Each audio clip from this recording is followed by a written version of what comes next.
Donc, vous avez compris que Donald Trump est à Beijing en ce moment dans une position de faiblesse. Dans une position de faiblesse. Hein.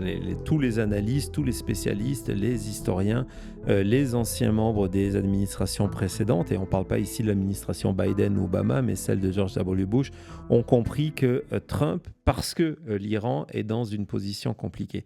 Mais il manque une dernière pièce au puzzle pour comprendre dans quelle position est aujourd'hui les États-Unis et du coup mieux comprendre les compliments de Donald Trump, mieux comprendre le silence de Donald Trump sur Taïwan et mieux comprendre aussi les exigences de Xi. Est-ce que Xi aurait osé débuter un sommet il y a un an avec Donald Trump? Je ne parle même pas d'un autre président, avec Donald Trump sur la question de Taïwan et sur le fait que ça serait extrêmement dangereux que les Américains se mêlent de ce genre de situation s'ils ne savaient pas que Trump était en position de faiblesse. Et il y a donc ce dernier élément que l'on connaît grâce au travail du Washington Post. On va voir cet article regardez le titre, qui nous dit que grâce à la guerre en Iran, c'est un rapport américain officiel fait par l'administration Trump. On ne va pas nous expliquer que c'est le Deep State, etc., qui nous raconte que en fait, la Chine a une série de gains majeurs grâce à la guerre, pendant que la guerre et les États-Unis sont au milieu de cette guerre. Et donc ce rapport, on va le voir, on va avancer. C'est un rapport extrêmement intéressant parce qu'il est allé analyser la situation sur différents aspects. Et donc le rapport analyse en détail comment la Chine est en train d'exploiter. Donc, c'est pas simplement on est passif, on regarde. Non. C'est on est chinois et on exploite la situation un petit peu comme les Russes exploitent la situation en aidant militairement les Chinois et en obtenant de la part de l'administration Trump que les punitions contre les sanctions contre la Russie soient enlevées. Là, c'est pareil. C'est-à-dire que non seulement on regarde les Américains s'embourber, et j'ai utilisé ce matin dans le message que je vous ai posté sur Maintenant Média, mais aussi sur X et sur Blue Sky, le terme de merdier, parce que c'est... lorsqu'on parle du Vietnam, c'est un bourbier, c'est un merdier. On est complètement dans cette situation-là. Et donc, non seulement on regarde les Américains, l'Amérique de Trump, s'embourber tous les jours dans cette situation de Hormuz qui a des effets de plus en plus préoccupants sur l'économie mondiale et l'économie américaine. Et en plus de ça, on se dit, tiens, c'est un moment d'opportunité pour nous. Donc, on va maximaliser, je ne sais pas si ça se dit vraiment, mais vous comprenez l'idée, ce qui est en train de se passer. Et on voit que ce rapport, vas-y Thomas, non, c'est bien. Ce rapport a été écrit pour cette semaine, c'est récent, donc pour Dan Kane, et que du côté du Pentagone, on est en train de se dire, mais waouh, c'est quoi les conséquences géopolitiques, le coût des conséquences géopolitiques? Donc le Pentagone de XF, hors XF, est en train de se dire peut-être qu'on a fait une énorme boulette parce que le prix à payer de cette petite excursion du côté de l'Iran est énorme pour les États-Unis. Donc on va continuer. C'est pas le genre de rapport qu'on veut quand on part en Chine. Alors, ce qui est intéressant, c'est que c'est un rapport du style DIME. DIME, ça veut dire quoi? C'est ces rapports qui font le point sur tous les sujets. C'est pas simplement sur le renseignement. On voit, c'est pas simplement sur l'armée, c'est un rapport sur les effets diplomatiques, les effets sur le renseignement, les effets militaires et les effets économiques. Et sur ces 4 chapitres, donc le DIME, sur ces 4 chapitres, les États-Unis sont en situation d'échec et la Chine est en train d'en profiter.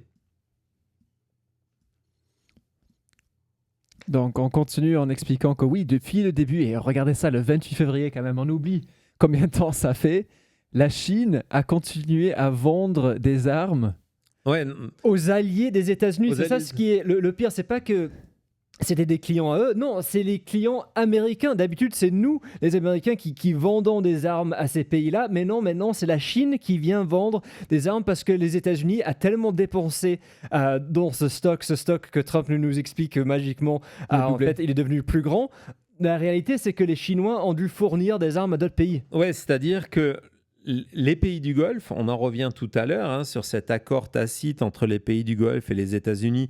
On vous avait raconté ça depuis Roosevelt, qui était de dire voilà, on vous protège cette zone, vous restez des alliés, vous utilisez le dollar et vous nous donnez un accès privilégié au pétrole.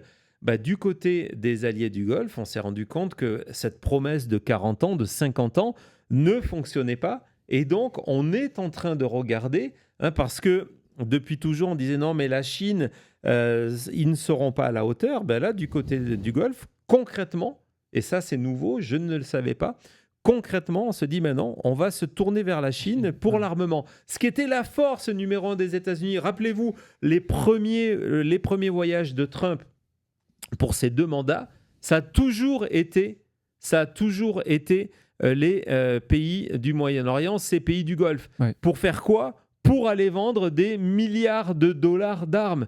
Et là, on est en train de se dire, mais attendez, on achète des milliards d'armes aux États-Unis. Là, on n'en a pas assez. Les Américains ne sont pas en position de nous livrer plus. Et donc, les armes, on va commencer à les acheter ailleurs. Imaginez les effets non seulement géopolitiques, mais économiques pour cette industrie majeure aux Américains. Et donc, du côté des pays du Golfe, se dire, tiens, peut-être que partir sur la Chine, qui est plus stable que les États-Unis sous Donald Trump, si en plus ils arrivent à nous fournir des armes, c'est une option possible. C'est comme le Canada. Bien sûr. Bien sûr. Donc, ça veut dire quoi ? Ça veut dire que faiblesse à ce niveau-là. Faiblesse aussi, c'est que Beijing s'est rendu compte que, on va détailler ça un petit peu plus tard, qu'il y a plein de pays qui sont en train de souffrir du fait que Hormuz est fermé. Et donc, la Chine, qui, contrairement aux déclarations, vous savez que Trump, tous les jours, dit « Non, mais nous, les États-Unis, on n'a pas besoin de Hormuz. C'est les Chinois qui ont besoin de Hormuz. C'est pour ça, d'ailleurs, qu'ils vont me faire ce big fat hug. » En fait, c'est faux. On va voir ça plus tard. C'est faux. Les Chinois sont protégés de la crise de Hormuz et sont tellement protégés de la crise de Hormuz qu'ils sont en position d'aller voir des pays dans la zone pacifique asiatique où il y avait une influence américaine importante et de leur dire, vous savez, à cause de Trump, que vous soyez les Philippines, soyez Singapour, que vous soyez le Japon, la Corée du Sud, à cause de Trump, vous n'avez plus d'accès au pétrole et au gaz liquide que vous achetiez à Hormuz. Vous savez quoi ? Nous, on va venir vous aider. Ouais. Et évidemment, on va le voir, c'est pas de l'altruisme. Tout ça, c'est un rapport américain. Je tiens encore une fois à le préciser. Évidemment, il y a l'aspect militaire dans le dime. L'aspect militaire dans le dime, c'est de dire que la guerre a vidé, Cody vous en reparlait, les stocks. Et donc, les Chinois s'en sont rendus compte en se disant, tiens, ça veut dire quoi ? Si les stocks sont faibles et que les Américains n'ont pas les moyens de venir re-remplir ces stocks de manière importante rapidement, ça affaiblit quoi ? Ça affaiblit Taïwan. Parce que du coup, Taïwan n'a pas les moyens de se défendre si demain on décide d'attaquer Taïwan. Et quand on voit ça et les propos de Xi aujourd'hui, on commence à additionner, à rentrer les pièces du puzzle. Exactement. Et oui, le dernier point que j'ai oublié, qui est extrêmement important, c'est que dans le côté militaire, c'est que ce qui est en train de se passer, ce conflit qui s'éternise, a démontré 2 choses. Les forces et les faiblesses de l'armée américaine. comment on répond, c'est quoi les réseaux de renseignement, les satellites, etc. etc. Combien de temps ça prend pour déplacer nos navires de guerre, etc. etc. Ce qui vient de se passer et qui continue de se passer en Iran, c'est un cadeau en information, en renseignement aux Chinois, dans une position de se dire, OK, si demain on attaque Taïwan, ça veut dire quoi ? On le sait, on vient de voir ce que les Américains ont fait du côté de l'Iran. On sait que ça va prendre 2 mois pour envoyer tel ou tel rapport. On sait qu'ils vont utiliser telle ou telle arme qui a telle ou telle portée. Maintenant, on a des certitudes. Avant, on avait des informations, on avait des doutes, on avait des questions. Là, du côté chinois, on connaît l'armement américain, comment il fonctionne, la stratégie, les délais et les stocks. C'est comme si Donald Trump avait organisé une visite guidée du Pentagone aux Chinois en disant allez-y, prenez ce que vous voulez. Non, il a ouvert le playbook. Ouais. Et il a ouvert le playbook à toute la planète. Exactement. Et pareil aux Russes, forcément. Part of the deal. Part of the deal. Exactement. Donc on continue à regarder, on a dit comment est-ce que ces images de Trump qui s'incline devant Xi pendant plusieurs minutes vont être de la propagande, vont jouer en Chine. Mais regardez comment ils utilisent déjà cette crise en Iran. Exactement, c'est-à-dire que du côté de la Chine, on s'est rendu compte que Trump n'est pas allé devant le Congrès. On vous en parle souvent. Là, du côté du Pentagone, on est en train de préparer un nouveau nom. Vous savez, le Epic Fury, d'avoir un nouveau nom. Pourquoi ? Parce que nouveau nom, nouvelle opération, donc ça serait l'opération Sledgehammer, et donc on redémarre le compteur des fameux 60 jours. Je pensais que le chrono, il avait été arrêté, relancé. C'était pas assez. C'était pas assez. Il y a eu un True Social quand même. Exactement, mais du coup, au-delà de la blague, ça veut dire quoi ? Ça veut dire qu'ils se sont rendus compte que la guerre est illégale. Et donc les Chinois, dans la propagande actuellement, pas la propagande vers leur pays, mais vers d'autres pays, disent, regardez, mais les États-Unis sont engagés dans une guerre illégale. Trump n'a même pas réussi à avoir l'accord de son propre Congrès et refuse de se plier aux lois de son pays. Et vous savez, cette histoire des États-Unis qui sont un petit peu le gendarme du monde pour la bonne cause, vous voyez, la bonne cause, il n'y en a plus. Trump a décidé, et lorsqu'il fait ses déclarations en expliquant il y a quelques jours encore, ça m'avait profondément choqué, on n'était pas en émission donc on ne les a pas vus, qu'il se vantait devant des élus républicains du fait que les États-Unis agissaient désormais comme des pirates en venant récupérer des cargos de pétrole iranien et en gardant ça. Évidemment, c'est utilisé contre les États-Unis. Comment vous pouvez faire confiance à un pays pirate ? Tout ça, c'est dans ce rapport américain. Et donc, résultat, évidemment, du côté du Pentagone et de la Maison-Blanche, on dit que c'est exactement le contraire. Non seulement tout va bien, mais ce qui se passe en Iran, alors évidemment, on ne vous explique pas comment, ça montre que la balance du pouvoir va encore plus du côté de l'Amérique. On considère que ça a donné encore plus de poids à l'Amérique. Chaque fois dans l'extrême. Exactement. Et donc, évidemment, on nous explique pas comment. Et alors que quand on rentre, oui Martin, quand on rentre dans le détail de ce rapport, on va continuer. C'est vraiment un rapport extrêmement intéressant. Quand je vous ai dit que c'est un rapport choc, c'est un rapport choc parce que lorsqu'on fait commenter des personnes qui travaillent dans des think tanks, des chercheurs sur ces informations-là, ils me disent non mais il n'y a aucun doute. Il n'y a aucun doute. La guerre en Iran a, de manière massive, a amélioré la situation géopolitique chinoise. C'est une réalité. C'est le fameux, j'ai vu passer plusieurs d'entre vous qui l'ont dit, c'est le fameux Trump Effect. Encore une conséquence qui n'était pas considérée par Trump quand il a lancé lui-même cette guerre. On revient souvent sur le fait qu'il n'a pas réfléchi aux conséquences comme la fermeture du détroit d'Ormuz, mais il n'a pas pensé non plus à qu'est-ce que ça veut dire pour un pays comme la Chine.